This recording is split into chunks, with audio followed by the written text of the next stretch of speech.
Angular momentum and kinetic energy. Kinetic energy आणि angular मोमेंटमचा relation find करायचं आहे, काय येतं. ठीक आहे.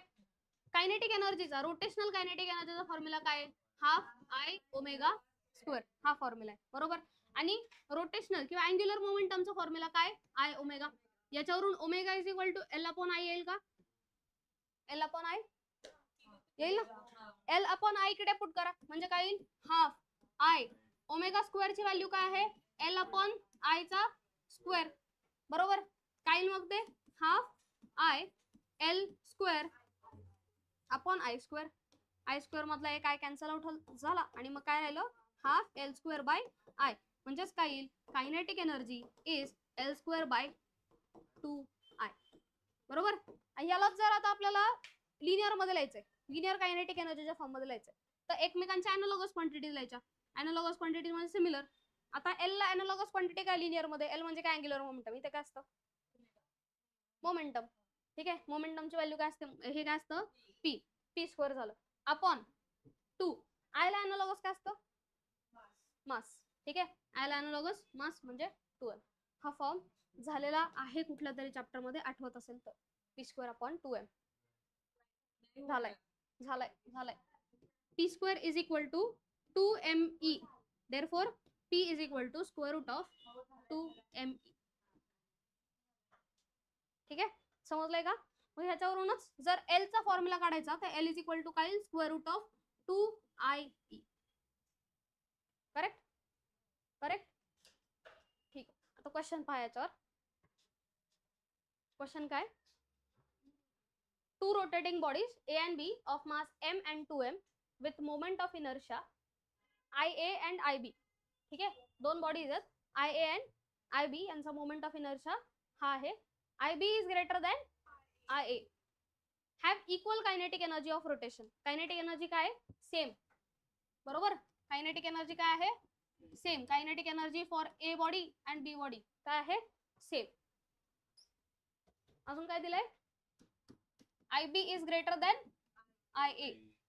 Then LA and LB. LB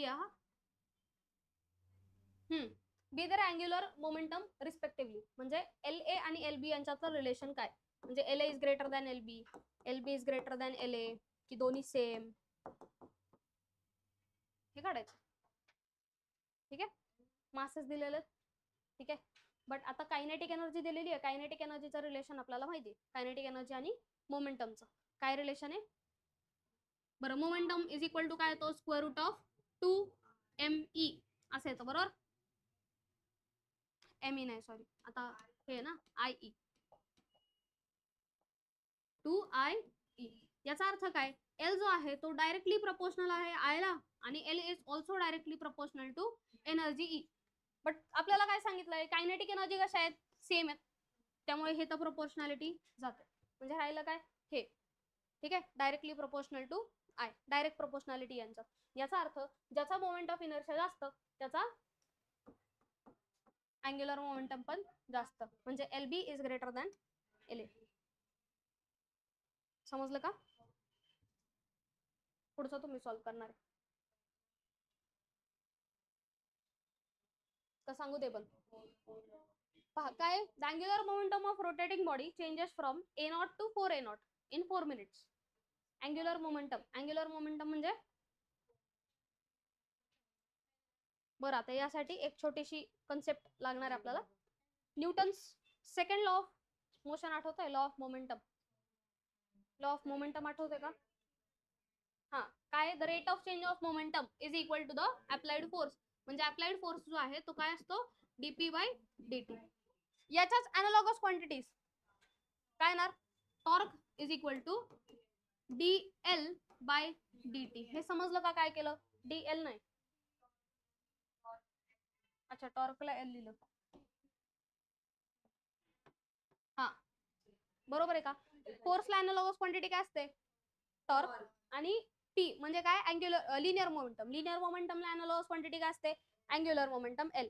ठीक आहे. याचं फक्त काय केलं, इकडे वेगळं वर्जन लिहिलं. ठीक आहे, फक्त अॅनालॉगस क्वांटिटीज लिहिल्या. ठीक आहे. आता क्वेश्चन कडे, आणि हाच आहे बरं का न्यूटन्स लॉ रोटेशनल मोशन मध्ये, न्यूटन्स लॉ. हा तर काय क्वेश्चन आहे आता नीट पहा परत. अँग्युलर मोमेंटम पहिलं इनिशियल किती होतं ए नॉट, नंतर किती झालं 4a0, किती वेळात एल फायनल, एल इनिशियल. ठीक आहे, आणि टाइम किती आहे 4 मिनिट्स. ठीक आहे, 4 मिनिट कन्वर्ट करू शकता. ठीक आहे, कन्वर्ट काय येईल मग 4 × 60. ठीक आहे, torque acting on the body is, torque acting find करायचा आहे. टॉर्कचा फॉर्म्युला काय आहे DL/dt. यालाच तुम्ही असं लिहिलं चालेल का L2 - L1 अपॉन T, चालेल का? काय असतं change in momentum upon time असतं ते. ठीक आहे, rate of change of momentum म्हणतो आपण त्याला. ठीक आहे, तर काय येईल ते L2 - L1 upon T. L2 ची व्हॅल्यू काय आहे 4a0 मायनस a0 अपॉन 4 × 60, म्हणजे किती आलं ते 4a0 मायनस a0 काय तो 3a0 अपॉन 4 × 60. 3 1 जा 3 2 जा 20, मग किती आलं a0 अपॉन 4 2 जा 8 80. झालं, एवढंच होतं. पुढचं करणार आहात नाही. ठीक आहे, एवढं लिहून घ्या मोमेंट ऑफ इनर्शिया.